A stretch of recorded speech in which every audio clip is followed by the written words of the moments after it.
Good morning, everyone. Good morning, Alice. I see you're ready and eagerly awaiting today's training from Wisconsin. Good morning, Ruth and Kathy Ann. Good morning. We'll just wait while a few more other people come in. And as you know, we have passed the equinox, so that means the weather is changing. We're getting some beautiful cherry blossoms outside my window here, all down the street. Just looks absolutely incredible. Went for a walk around part of Stanley Park yesterday, and it was pleasant enough. I was in short sleeves, and that was really great. Just walking around the wall, seeing all the trees coming out into bud and blossom. My favorite time of year, absolutely favorite time of year. It's just gorgeous. And then, of course, that's going to lead into some wonderful summer. So the spring is absolutely perfect as far as I'm concerned, except, of course, in the Pacific Northwest here. Those of you who live on the West Coast, we've got rain, but not today, not this morning. Yesterday was pretty pleasant, but the day before, boy, did it ever come down.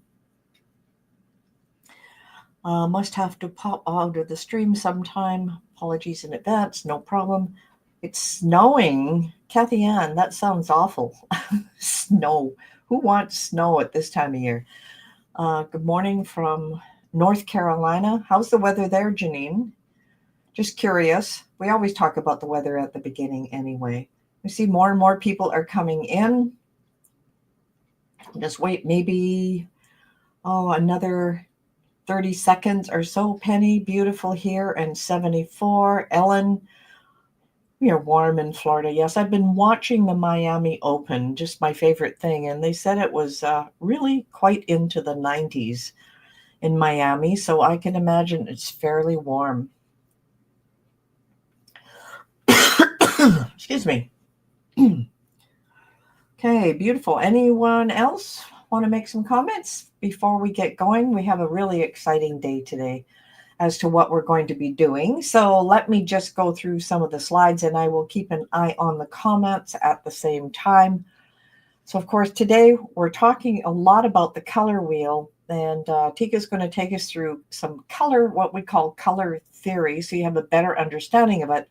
Then we'll go into design space, and of course I've got something set up where we can start putting some colors together. We did a little bit of it before in one of the earlier webinars, but this will solidify it a little more. Just give you the opportunity to play with colors and where you can get them from. Now, I just want to remind you, this morning when I started Cricut Design Space, there was an update. So if you're going to open Design Space, you will get an update this morning. More bug fixes. There was an update. It was either yesterday or the day before. So they're coming in more regularly as they try and fine tune everything in Design Space.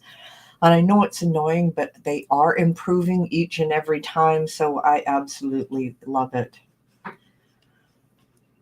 All right, color wheel. This is where we are going on this one today. So Tika, if you can put the color wheel front and center here on the screen.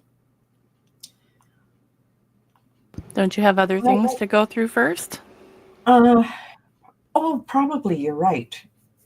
All right, we all love to learn from each other. Of course, connect with us if you haven't.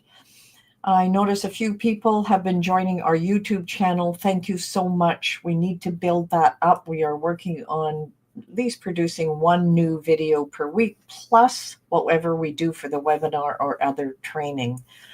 And Pinterest, it's Bette Maker Creations. We're not that active on there, I must admit, but we are on Instagram. And of course, on our blog, betsmakes.com, there's tons of articles. I think we have over 150 different either projects or articles or tips. So lots to find there. And of course, our Ko-fi shop is at Bette's Make. So if you haven't been there, then it's time to subscribe to at least to our YouTube channel. And of course, we have our Facebook group. We know that not everybody is on Facebook, but we do post things there on a regular basis. We actually post in there every day. All right, so let's get started. I just want to check. Bill, link in email is not clickable. Okay. Hi from a sunny, breezy North Carolina. Oh, Melinda, hi. Rokio, good morning from Los Angeles. I hope it's warm down there now. You're not getting as much rain. Paula, morning, everyone. Donna, and of course, Janine said it is beautiful. So please load up Design Space and so you can start a new project. In case you don't know us, I would like to know if anybody here is here for the first time. Just put a yes in the comments. I just like to know if we have new people, because I love to really tell you a lot about what we're doing and what's going on with us as well. If you see my eyes going down, I am reading the comments at the same time. So far, I don't see any yeses, so it looks like everybody is here from our list. You've already been on the list. You've been here before, so that is fabulous. Just a reminder that it is Tika and myself that run this company. And Tika is, of course, a professional artist. I call her a professional artist and a professional multi-crafter. She really knows how the colors work. She knows everything about it. And I always rely on her for a lot of the things. And just remember, we've written a lot of books and different things. I was a former professor, so we have a lot in behind us, but that doesn't really matter to you. It's what we can give to you that's going to count. And that's exactly where we want to take you today. Now, I just want to make sure you're in the right place. As before, if you don't think you need to learn anything, feel free to drop off. We will not be insulted whatsoever. If this is not for you, we're talking about the color wheel today. So just a little bit of color theory so you understand color a little better, because we all need to pick the colors for our crafts. We have to know what colors fit together. And if you are a digital paper subscriber, you'll notice all of the papers have a theme to them, and they are color coordinated perfectly, because Tika color coordinates everything, and she uses that wheel in order for it to happen. So just a little bit on that. Now, today, of course, March 26th, color palettes and more. You'll notice there are no more dates on there. But if you go over to the page, and I will just click on my browser here, please note we've added Q2 to the page where you get to this information. April 2nd, we're going for easy sublimation. Remember that list we made from last week? Well, we incorporated them all into Q2 as best we could. Those that you don't see on here will be in Q3. So April 2nd will be easy sublimation. April 9th, we're going to how to use ephemera, and that's going to be a lot of fun. And then layering die cuts, then open-ended shapes. And it's not making them this time, but it's using them, because someone had a request and it's fine to make them, but how do we use them? So we're going to go into that. May 21st will be probably a little longer, because we're going to go into an introduction to Inkscape. And that is a program that you can use alternatively from things like Illustrator. And we'll go into a deep dive into that. And then we're going into an introduction to Canva, another longer one. And the thing is with Canva, I've been noticing all these people popping up with books. They're selling you on how to use Canva. But before you purchase any of those books, and I'm not saying don't purchase them, go through our webinar and learn a lot of the basics so the books make more sense to you. Now, a couple of them that I've purchased, they make perfect sense all on their own, but we're going to take you through it. And of course, we'll have a workbook for that as well. And then on June 4th, we're using stamps and die cuts. And from June 4th to approximately July 10th, there will be no webinars in that period of time. I am taking a vacation, and Tika is taking some time off during that period of time. We need some time off as well. So just to let you know a little bit about what is going on there. All right, so that is what is up and coming. And let's go back to our PowerPoint here. So this is what we are going to talk about today. This is a lot of stuff. The primary colors, tertiary colors, tint, shade, analogous, complementary, you name it. We're going to talk about these kinds of colors, warm and cool. And Tika's going to give us a good explanation, and I'm going to monitor here for questions. So I'm going to start off. Any questions about what we're going to do today? I see Beverly's here. Light snow in Pennsylvania. Barbara from California. Okay, good morning and greetings from just outside Dallas from Beverly. So I don't see any questions here, Tika. So I know you need to take control of the screen. But we can go ahead. I just want to show you. We're going to go through. We're going to give you this workbook at the end. So please make sure you stay to the end and you will get the workbook. It's 28 pages. And it's all about the color wheel and how to choose colors. So I know you're going to have a lot of fun with it. And of course, I've been going through it as well. There's good examples and a lot of places where you can add your own work to it. And we'll make sure you get a copy of it at the end. Then you'll probably want to go back and, of course, re-listen to what Tika has to say so that you can work on the exercises inside of this as well. Hey, Ledley, good morning. And it's good evening for you in the Philippines, of course. And Vivian is here as well. And Susanna from Alberta. Fantastic. So Tika, you want to take control of the screen and we're going to go through the color wheel. All right. So as you can see here, we have the color wheel.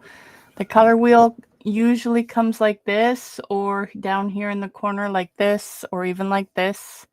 And we're going to go through everything that it has to do in this PDF with the color wheel.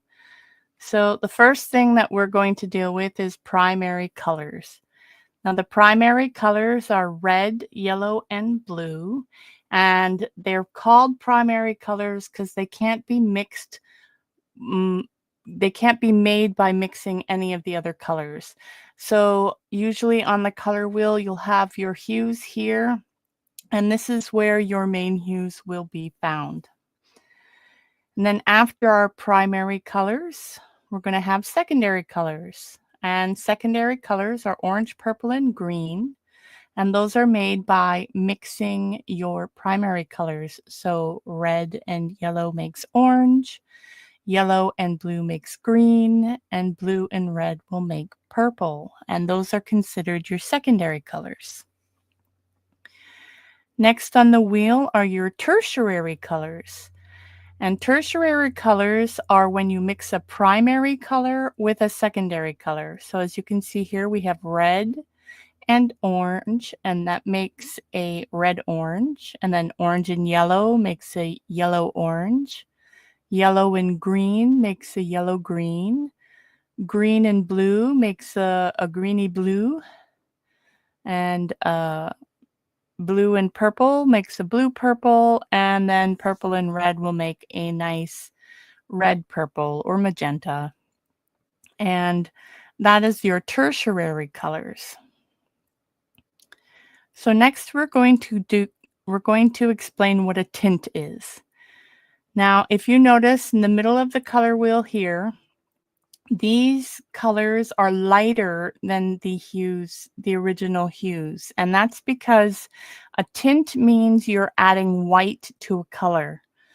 So your main red, and the examples I have here, you can add a 25% mix of white and a 75% mix of red. And you can see how it gets lighter and lighter with each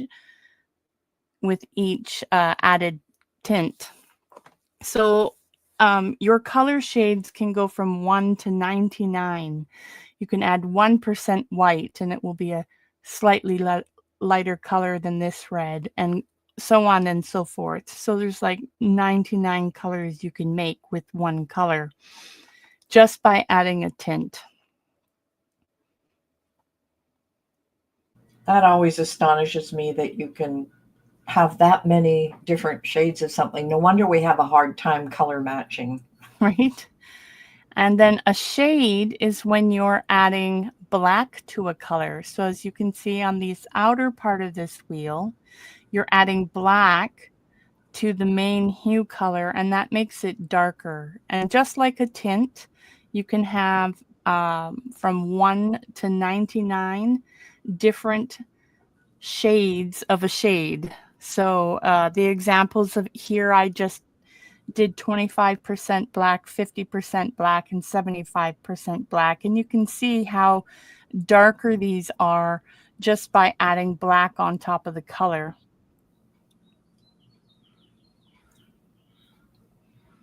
Next is a tone. Now a tone is similar to a shade, but it's using gray instead of black. So as you can see here, I just added gray on our main hues. Now usually in a color wheel, but not on this color wheel, your shade will be closer to the middle here. But I didn't have that option, so I just added the gray to the main hue. And as you can see, it gets darker, but not as dark as a shade does. So you can see a big difference. Now with gray, there is a lot of different color hues that you can have with gray, because you can use a 50-50 mix, and that's 50% white and 50% black, and add those to all of the hues, and that's from 1 to 99. But you also have from 1 to 99 different hues of gray that you can use. So that just adds even more. There's tons of shades or tons of tones that you can use just by adding a little bit of gray, and depending on your gray mix. It's like 1,000 of them that way. Yes, there's a lot of different colors that you can have by adding gray. But you also notice that gray dulls the color down a lot too, so it's not as bright or vibrant. So in your workbooks, which we'll get at the end, you'll have a little practice where you can color with, pencil crayons, or bring it into a software that you can just dump some color in and then play around with adding gray to it as well. Next, we're going to talk about warm and cool colors. Now on a color wheel, half of the wheel will be nice warm colors, and the other half will be cool. Now a warm color makes you feel bright and happy, and cool colors make you feel reflective, sad, not always sad, but it just gives a cool feeling to your picture. So if you have an image that you want to come across as really bright and happy, you would probably stick to the colors that are on the warm side. But adding a splash of a cool color every now and then can help make that image pop. So this is the fun part. This is where we get into our color schemes. Now, a color scheme is also known as color harmonies, and they are combinations of colors that are aesthetically pleasing. So we're going to look at the relationship of these different harmonies on the color wheel. So let's do that now. So the first color scheme is the analog colors. And those are colors that you find on the color wheel that are one space apart. So the 3 all together. So if the example here, I have red, orange, and yellow. But as you can see on the end here, I also have these 3 colors here, these 3 colors here. And it doesn't matter where on the color wheel, any 3 that are side by side will go together. You could even mix.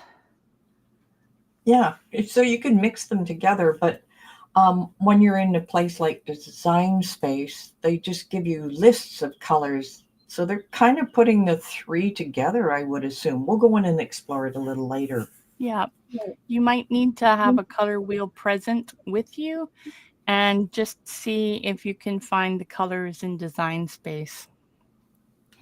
So these are perfect for creating like gentle transitions and soft atmospheres. And of course, I included a work thing where you can just color your own analog colors in groups of 3. So this, of course, is in the workbook. So the next thing we're going to talk about is complementary colors. Now, these are colors that are opposite to each other on the color wheel, but when they're next to each other, they create a nice, strong contrast and a visual impact. Now, if you notice, the opposite of red is green, and immediately what comes to mind is Christmas, at least for me. It does for me too. And then complementary here is purple and yellow, and what comes to mind to me is Halloween. So Okay. As you can see on the side here, I put a bunch of examples of opposites. You can even do opposites that are along the same line here. So you can do like a dark shade of green with maybe a regular hue of red, even a light shade of green with a light shade of purple. As long as it's opposite on the color wheel, it will complement each other. So you can do all kinds of different things. You could pick those as the main ones that you want to use. Then you could go back to your analogous colors and then sort of fill in other colors that go with it, with the 3 together. Yeah, so if you're doing that, for example, if we did purple and yellow, you could use these other 2 on the side of the yellow, or these 2 on the side of the purple. It just depends on what color you want as your dominant color. Okay. And of course, we have a little exercise here for people to fill in. The next thing we're going to talk about is split complementary colors. Now, they're almost the same as complementary, except for instead of directly opposite, they're just to either side of the opposite here. So it would be giving you the contrast of the complementary colors, but it makes it a little bit easier to harmonize your design, so it's not so stark and in your face. And then here are some examples. My dominant color here is red, and I have the green and the blue. My dominant color here is yellow, and I've got some nice aesthetic purple and red purple, and just some examples. Of course, there's a workbook for you to fill in for your own. The next thing we're going to talk about is triadic color schemes. Now, these are 3 colors that are evenly spaced around the color wheel. If you notice, there's 3 spaces in between each of the circles. So this one would be red, yellow, and blue. Those are our primary colors. Of course, they go together. But you can move this anywhere. So say we want a dark purple here. We would move 3, and then it would be green, 3, and then it would be this off orange. And those would be triadic colors that work well together. It gives you a lively, vibrant, and energetic image. So when you're creating like your digital papers, you would probably use more triadic or other types of things so that everything matches together, or how do you do that? Usually I pick a dominant color. For example, for June, I wanted blues. So I would look across and then look to see what colors go well with blues. Oh, okay. Yeah. And then, of course, there's exercise here for you. The next thing is the tetradic colors, which is a double complementary. So you notice we have one that goes opposite and another one that goes opposite. Now, these are always in a rectangle. So there's always 3 in between and 1 in between the 2. So if we wanted to do like this purple here, the opposite would be the green. And then it would probably be yellow orange here and the blue purple. So this always follows a rectangle around the wheel. It provides rich and a varied palette, but it requires careful balancing because it includes both warm and cool colors. It's really good if you have a busy design and something that needs a lot of color variety, because double complementary colors usually don't clash that much. Yeah, not like you see some of those colors in some designs, you go, oh my God, where'd they get those colors? Because they just don't match, or something looks off. That's probably they haven't followed this at all, just thrown something at it, I would assume. Probably. And of course, I have an exercise for you guys to play around. The next thing is a square color scheme. A square color scheme. It's similar to the tetradic one, but the 4 colors are evenly spaced around the wheel and it forms a square. This uses a balance of contrast and color variety, and it works best when you only use one color as the main focus and the other 3 colors will support that one color. So as you can see in my examples, they all seem to go well together as we move along the color wheel. And this can work not just in the main hues, but in the shades or even in the tints. Yeah, it would be interesting because you could do, like, if you're doing a t-shirt or something, an iron-on thing where you want 4 different colors on it, you could come to the square colors and figure out what fits together. Mm-hmm. Then more practice. And then monochromatic colors are a lot of fun. Now that is every single color on a single row. Now if you notice down here, I have my main green hue here, plus all the tints, plus all the shades, plus all the tones. Wow. And it can just go on and on and on, because from 1 to 99, there's a ton of colors for each section of shades, tints, and tones. And everything would be all in that same color line. So here we have reds, some blues, some yellows, some purples, and some greens.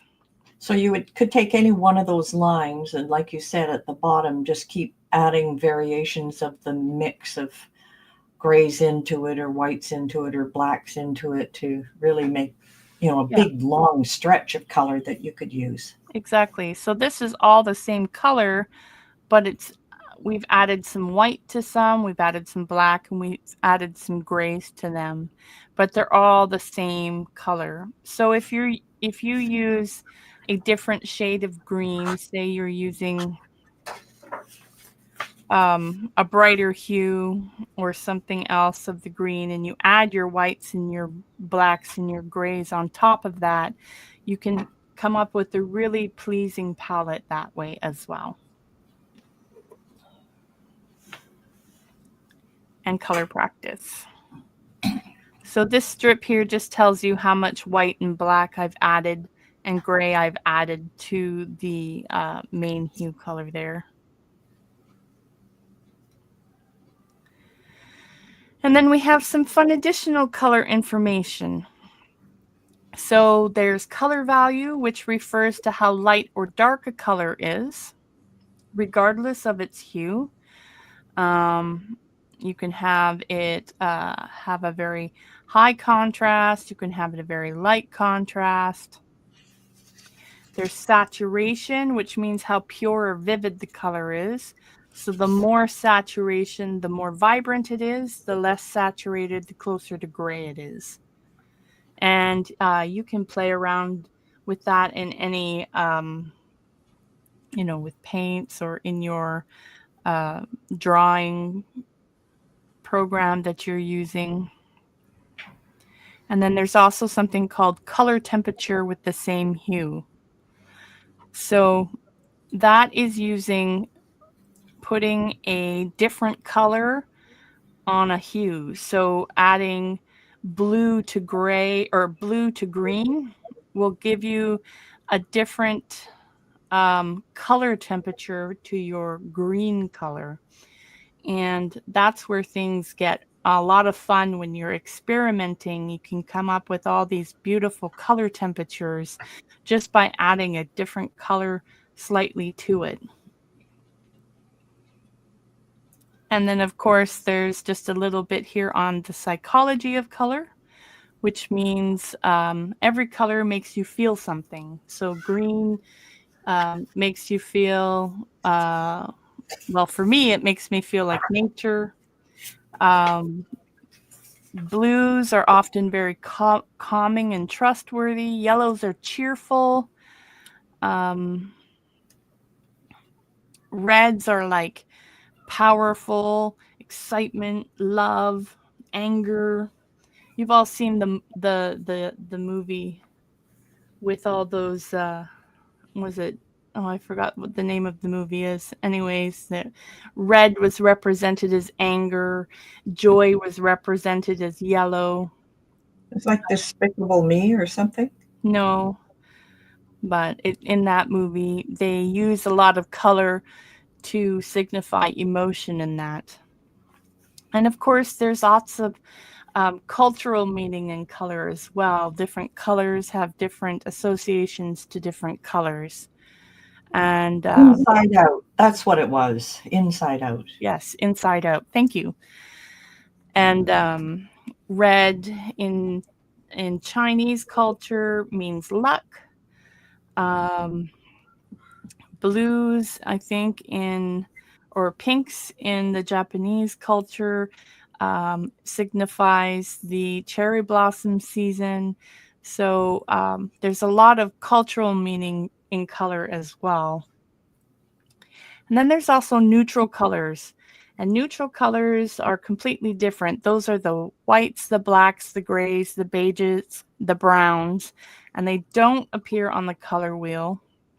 But they are important to include in your color palette because they ground it.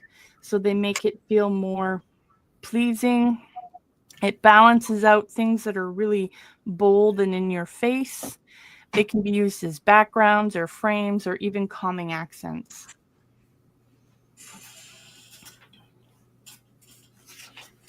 There's a simultaneous contrast, and that's where two colors are placed side by side.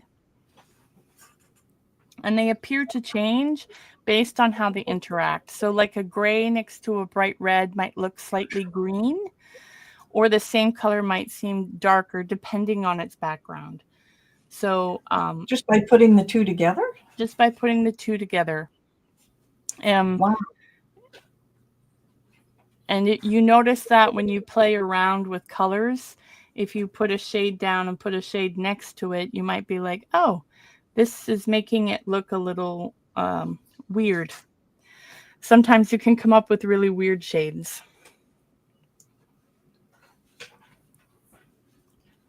And there's a little bit on color blocking and proportion, and a bit about color accessibility. And then that's everything. That's everything I have to share. That's all my color knowledge. Let's see.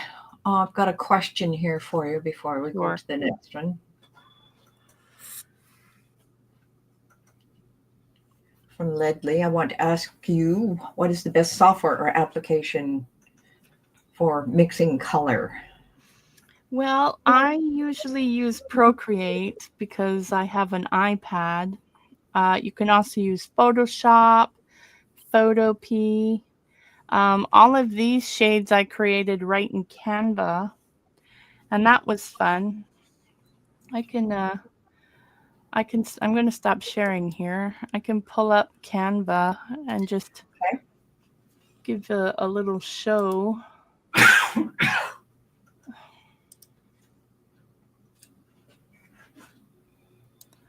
Let me grab this here. And let me show this here. So in Canva, scroll down to the tints here. So all I did was I put a square of red down. I put a bunch of squares of red down. And then I added a box on top. Now this box here is white. And I played with the transparency because that is the same as adding white to a color. And this is how I played around with the different shades of white. And you can tell that's 25% white, and that's 50% white. And then that's their white there. I could also duplicate this white and put it on top of the red here, and I can make it another color. Let's make it right from the color wheel. Right, let's use the blue. Now, if you notice, it's a nice, beautiful blue-y red, but if I play with the transparency, you can see how it changes the tone of the red slightly. So let's bring it down to 25%. Now we have a nice blue toned red, and this is what I was talking about earlier. So you can play with colors right in Canva, just like this, which is a lot of fun. I'm just going to delete that there.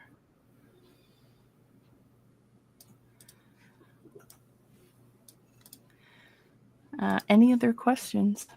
I just have one about interesting here by this knowledge in design space. So just remember, I'm a student of Tika's as well. So what we can do in design space here is I just made, of course, some squares and made them all black to start so we can play around with it just a little bit. Let me just hide that question. Now, we know that it's not that friendly for color. So let me just bring this down. So if we took the first one, and Tika, you're going to help guide me here. Say we click on the color. I'm always curious as to what these colors, they look like they've got white, red, other red, but it doesn't really give us much. I'm going to click on advanced. And the biggest problem here is it goes by hex color and it's not going by the tint. So we know the red is up in this top corner. So I'm just going to click up in this top corner. And that's not going to be a pure red, but you have to kind of guesstimate when you are in design space. So I have this red color, which is fine. And you'll notice that there is no opportunity to add something on top of it. You absolutely have to just play around right here with it. So if we go with the bright red for this one, and then we come to the next one, if we try to go ahead and we've gone from up here and you want to add some white to it to change it, all you can do here in design space is just sort of, I guess, bring it over towards the red and just guess that's about 25%. Yeah, you would drag it along the top, because if you notice at the top line, it goes towards the red there, and then you would drag it down the side to get to add the shades for black. Okay, so I've got this, let's make this one, I'll look about 33%. And this is a guess, everybody, because what happens in here, so I'll go to this one next and see if we can get to the next level of it, which was up here in the corner, and then try and get about 66%. So you can play around with it in that way. So that is the red coming across the top. Then if I take it here, it would be coming down this side then. So I could grab this one. And I'm going to go to that corner again for an original, but I'm just going to add, say, 25% black kind of here. And then I can take the next one and try and do the same thing. So I'm just dragging it down the side. And of course, you got all the other mixes inside here as well. So for this one, I did that one. I can go maybe just a little bit darker. And, you know, design space, not that friendly with color. But once you understand what you're going to do with this, it's going to be a lot easier. So then I can take this next one and bring it even further. So I get a nice dark shade. So I have a number of ways to do that with these ones, but then of course you can go ahead and let me just make a copy of, come on, make a copy like you're supposed to. There we go. Down here.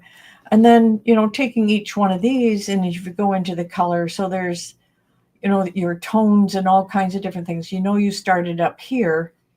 So the tones would go diagonally. Like this way here. Yeah. Okay. So I could go that one for the first tone. Keeps going away on me. So I maybe just drop that down diagonally here, getting another tone. And then you can start playing with it that way. You do notice between the top line and the side line, all of that other color, those are all shades of gray in the middle there, adding tone to it. Well, no, it's just all diagonally between those two lines. Those are all different tones of gray. Like I said before, gray is from 1 to 99 for each shade, and that's what that square is representing. Okay, so I can come down here for this one. So you get those dark, dark, dark. Now, what about diagonally going the other way?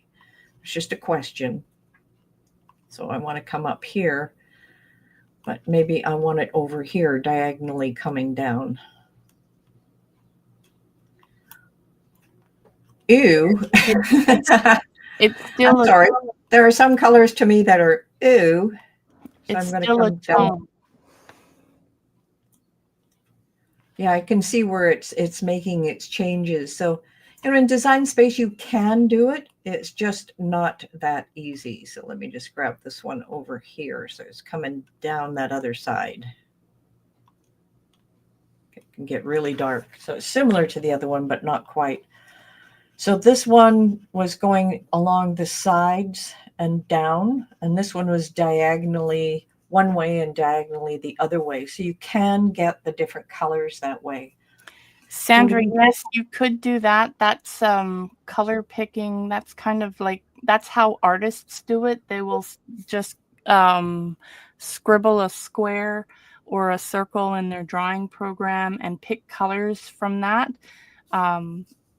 So yeah, that will definitely work if you wanted to do that.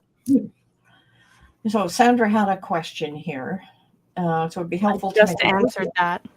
Oh, okay.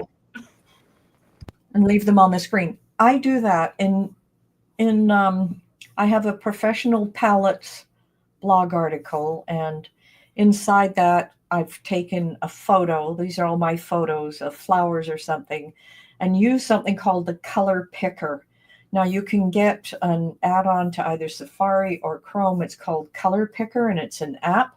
So if you see a color combination you really like, you can use that dropper and click on that color and find out what it is in hex code, and then make note of those so that when you come in here, if you know what that hex code is, you can come to here to advanced, and then you can type that hex code right in here. And that will enable you to get a bunch of squares. Now, when I design stuff, I always have colors in mind ahead of time about how I'm going to put things together. I'm usually using the digital paper, so it's already done for me. You're making a card or something on a shirt. I know I get rolls and rolls and rolls of stuff, and what colors am I going to pick? If I did this ahead of time, like Sandra was suggesting, then at least I know what colors I can play with. Now, when you have these and you have all kinds of shapes on the screen, of course, if you click on your color sync, you've got them all listed right here. So it doesn't matter what you placed over here, you can drag it into that color scheme over here. And I'll just show you what I mean. So I'll just use a heart for now. It'll just be a black heart. Okay, let me just close this.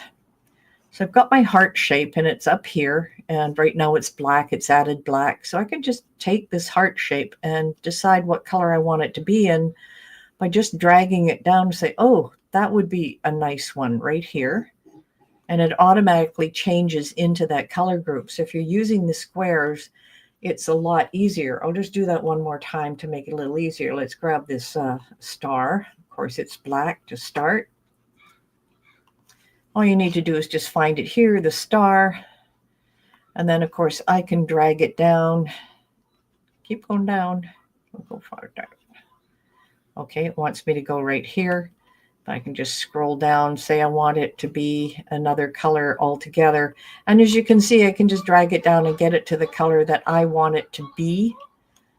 If I wanted it to be a pink star, I can just drag it into that group. And then I'm not worried about trying to match the colors because they're already here in color sync.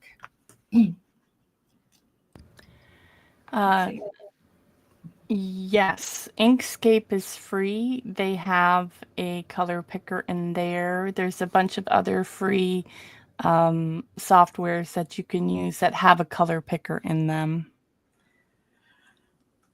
Yeah, and I like the idea of putting the colors in Design Space ahead of time. I never show people how to do it because when you're first learning things, color is subsequent depending on what materials you have on hand, and you're not really matching them well together. But as you get more and more experienced, of course, you want colors to match better. Like you can put a beautiful card or something together just using this color mix we used, and that's simply starting with the red. And then you're adding your tints and hues and everything else. Like I say, then you can get them. Now, I find the color is really gorgeous. The fact that you can, with a print then cut, because you've got the exact matches to what you want. Let me just put those together. And I'm just going to go back over here to the layers. When I flatten it, it becomes print then cut. Then I have the exact colors that I want. So now this is flattened. I'm not going to change it, but it matches with my color scheme. So it's really good for print then cut. As far as what goes on your mat, what you have to do is take that roll of whatever you're working on or paper color and bring it up to the screen and see if you can get something that matches that way. That's the best way to do, unless, of course, you've got your own color wheel. And I don't have one, but I definitely use our little workbook here. Okay, thank you, Ruth. So any other questions? Gail, yeah, you can definitely make a color theme in Canva and bring it into Design Space if you want to do that as well. Really, it's just up to you on how you want to use your colors and how you want to get a palette that's pleasing to you. Usually when I'm working with colors in Design Space, my intent is always to print then cut. That's usually what I do. Where can we get the notebook of colors? It's coming, Cheryl, at the end. We'll give you the link to download this book. So that'll help you quite a bit. But like Tika said, it's Design Space. It's for, of course, print then cut. This is set up as a flattened print then cut. You see all my information here. So if I just grab this together, I'm just going to group it so I don't lose it. So when you go to make it, all you'd have to do with this is just hide it, and then you're just going to get your print then cut all by itself. That's why I like to group this, and I'll just put color scheme here, just so I know what it is. And people ask me, why don't I spell it the Canadian way with the U?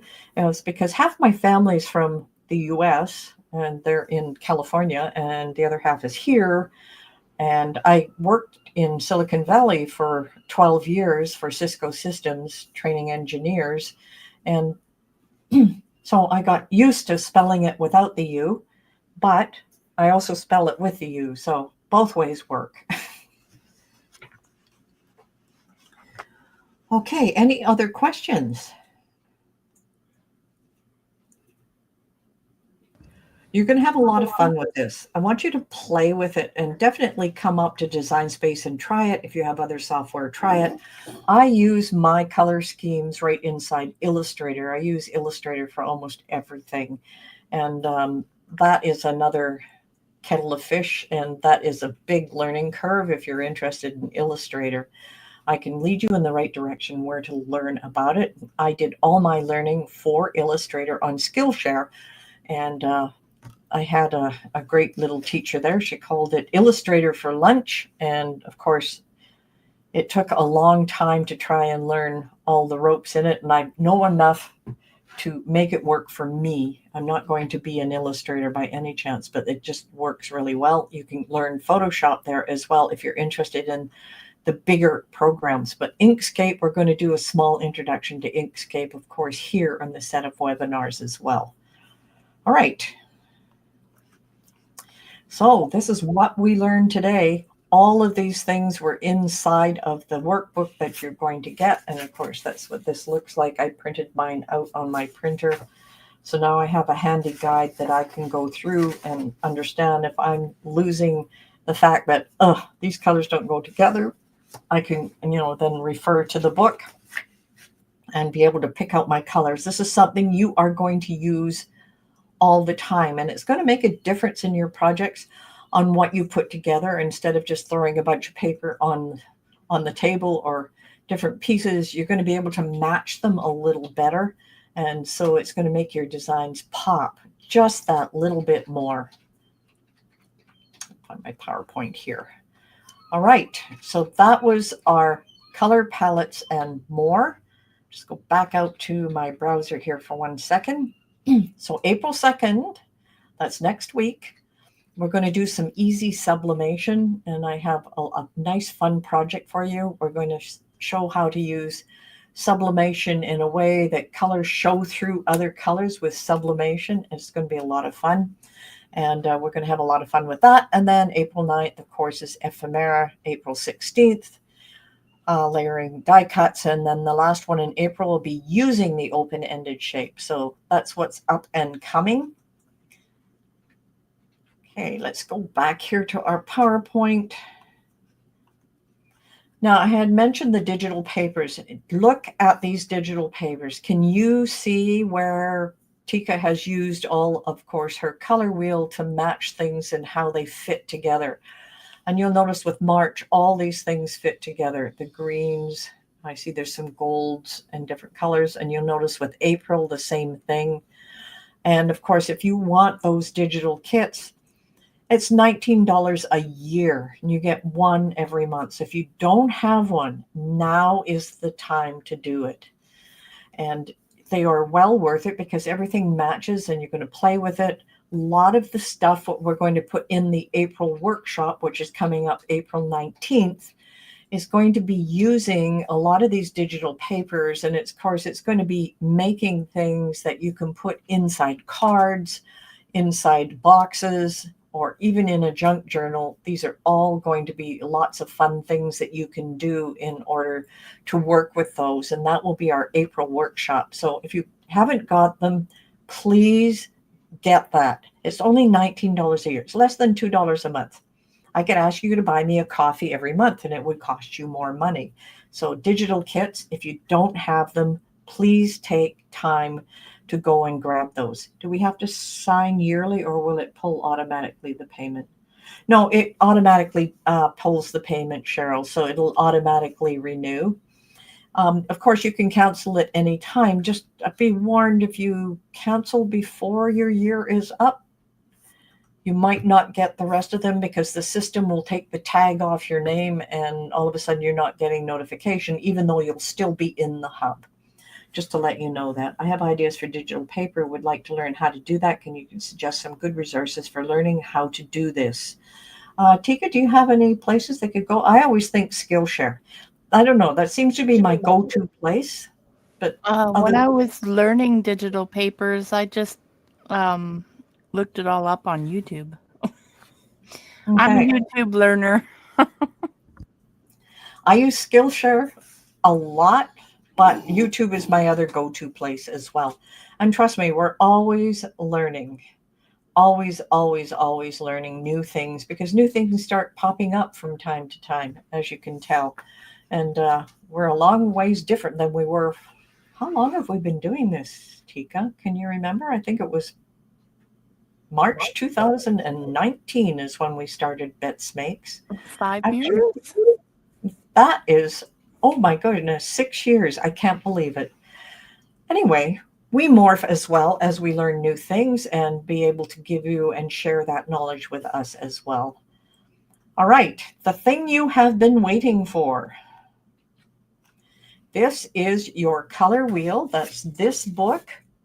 So just type in betsmakes.com/color-wheel, and this will download the PDF right away. And it's 28 pages. I'm just warning you, if you're printing it out, I printed mine double-sided.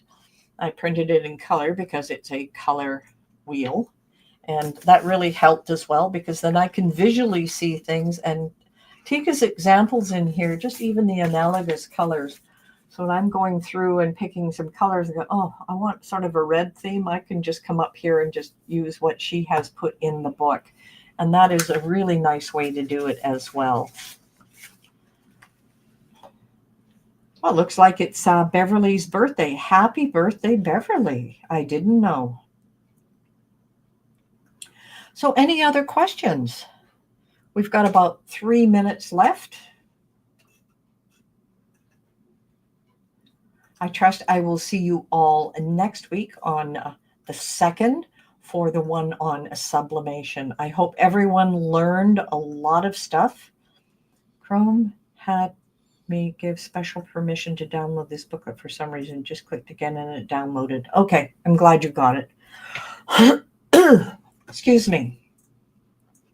So any other questions? Thank you, everyone, and thank you, Tika. Tika is just amazing when she comes to color and all kinds of stuff. Tika will be presenting more and more of these webinars as we go through. She's my Canva expert as well. And we have a lot to show you, a lot to teach you, and you have, of course, either a little way or a long way to go, and have a lot of fun with crafting. And of course, we will see you next week, April 2nd. Same time, same place. You'll find the new link in, of course, that page that I have. Let me go back to my browser here. Let me find it on my screen. And of course, we will always post the link to get there. So Easy Sublimation, this link will change on this page, and that will be how you get into it. We will move this one off this page for Q1 down to here. And that will be the end of Q1. This will be our Q2. So I'm really looking forward to see you next time, and have a lot of fun and happy crafting. Bye, everybody.